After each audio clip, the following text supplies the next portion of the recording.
Bueno, el día de hoy quería compartirles algo que me impactó mucho en mi estudio personal. Estaba leyendo el Evangelio de San Juan en el capítulo 19, a partir del versículo 28, sobre la resurrección de Cristo y lo que realmente produce lo que Él hizo en la cruz, porque realmente todo tiene sentido. Y vemos aquí que Jesús en la cruz, Él estaba cumpliendo la voluntad de su Padre. Y Él sabía, eso es lo que registra en el versículo 28, que Él sabía que su misión en la tierra ya había terminado y aunque en la cruz Él estaba sufriendo por nuestra causa, es ahí donde Él sigue cumpliendo la voluntad de su Padre y como se registra, Él estaba cumpliendo las escrituras. Y por eso es que aún en medio de su sufrimiento, Él dice, tengo sed. Ahora, ¿por qué menciona que tenía sed? Es porque en todo momento Él estaba cumpliendo la voluntad de su Padre. Y observé que no pensó tanto en su sufrimiento, sino en poder agradar a su Padre a pesar del sufrimiento. Y también me ponía a pensar que como personas, nosotros cuando sufrimos, más nos enfocamos en nuestra tragedia, en el problema o la prueba que podamos estar pasando, y de alguna manera desviamos nuestra mirada de Dios, ¿no? Vemos más nuestro dolor y como dice una frase popular, estamos lamiéndonos nuestras heridas, ¿no? Y no entendemos que Dios está permitiendo esta prueba para exaltarle a Él. Porque es en el momento del sufrimiento donde nosotros podemos entender el cuidado de Dios y que Él sigue trabajando en nuestro corazón.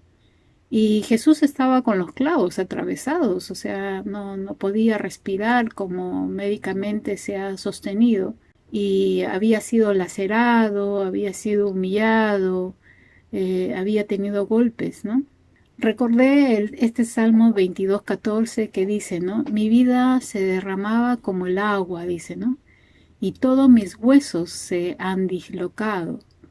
Mi corazón es como cera que se derrite dentro de mí. El peso, ¿no?, que él estaba sosteniendo al estar crucificado produjo que sus huesos sean dislocados, no quebrados, sino dislocados, se salieron de su lugar, ¿no?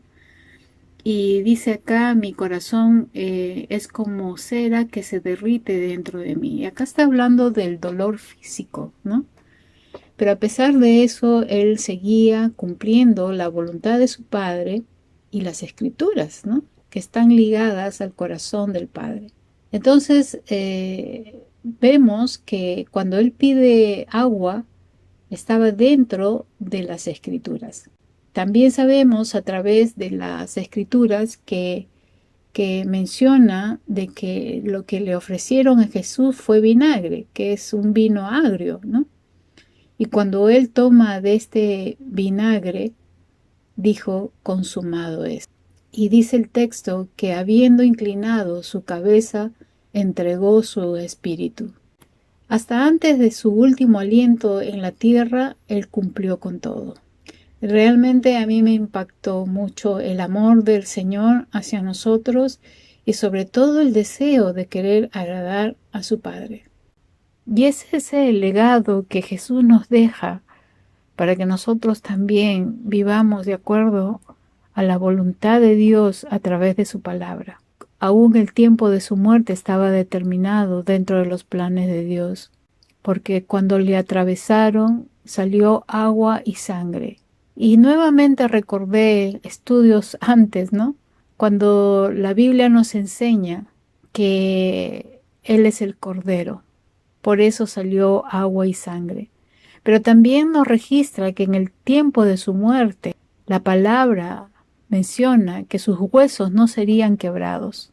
Y por eso el tiempo fue dentro de los planes de Dios, dentro de la voluntad de Dios, para que sus huesos justamente no sean quebrados. Y eso nosotros lo encontramos en diferentes partes del Antiguo Testamento. Cuando esto mismo Dios pedía al pueblo en Éxodo 12:46 nos habla que los huesos del cordero que comían en cada familia no iban a ser quebrados. Y en el Salmo 34:20 dice, Él guarda todos sus huesos, ni uno de ellos será quebrantado. Y está hablando del Cordero de Dios.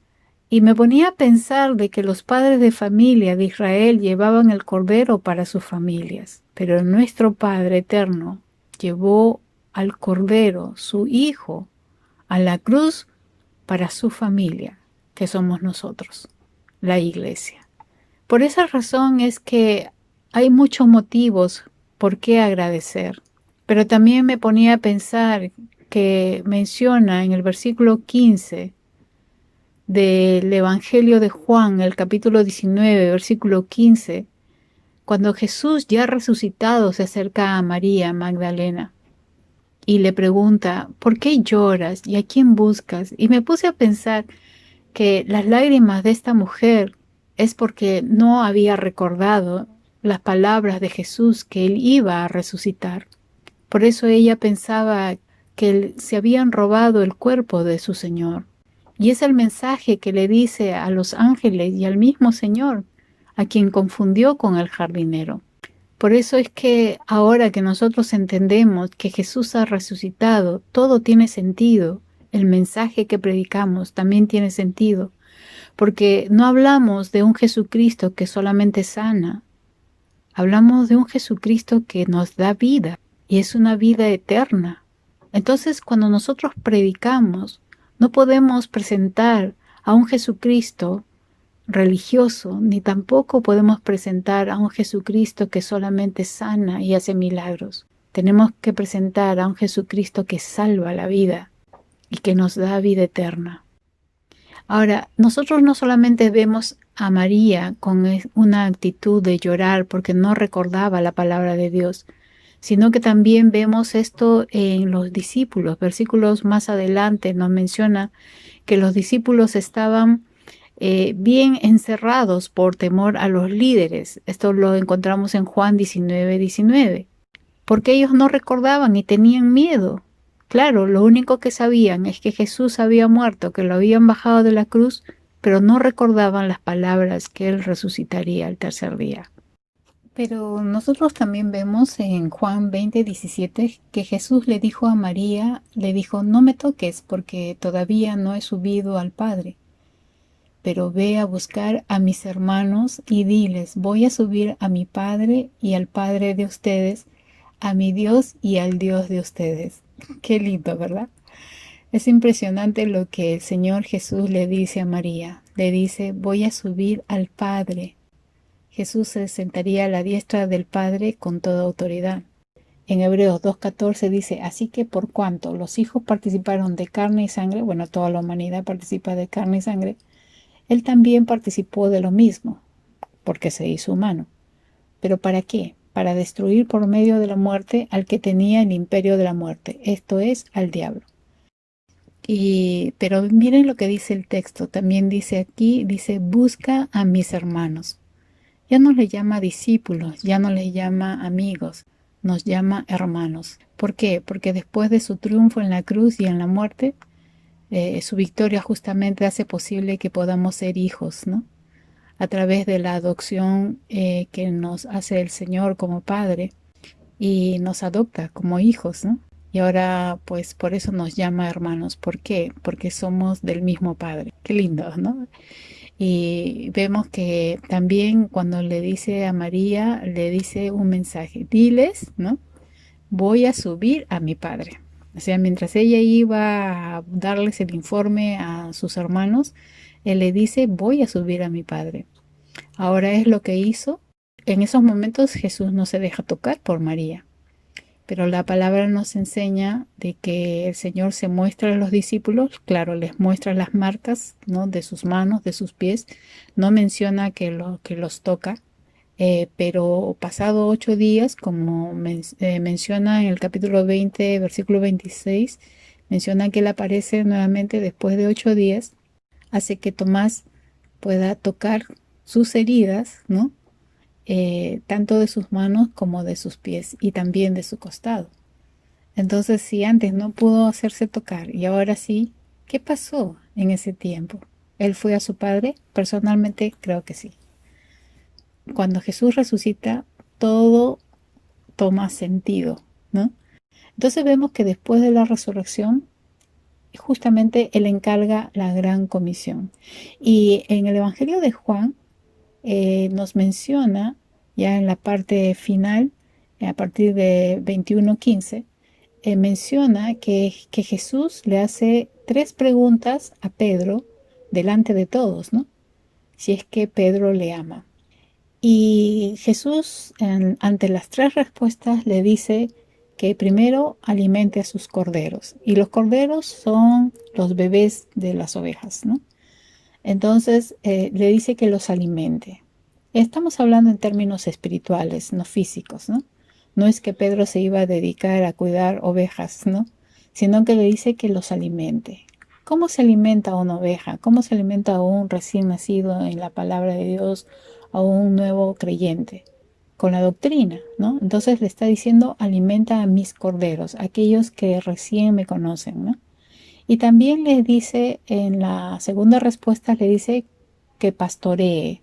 No solamente es alimentarlos, sino también cuidar de ellos, ¿no?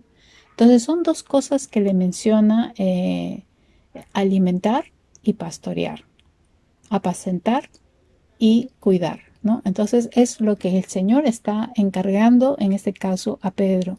Y es la tarea de la gran comisión. En el Evangelio de Mateo menciona id y hacer discípulos en todo el mundo, ¿no?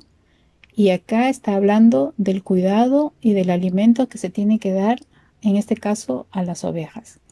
Y por eso hace posible que nosotros podamos predicar. Ahora, ¿por qué predicamos? Predicamos por gratitud, por lo que el Señor ha hecho en nuestra vida. Porque el Señor nos ha dado una vida nueva. Y esa vida nueva, en forma muy natural, va a querer expandir justamente el Evangelio hacia los demás, ¿no? Si tú tienes una vida nueva, tú vas a comenzar a expandirla. Pero si no la tienes, te vas a quedar truncado, ¿no?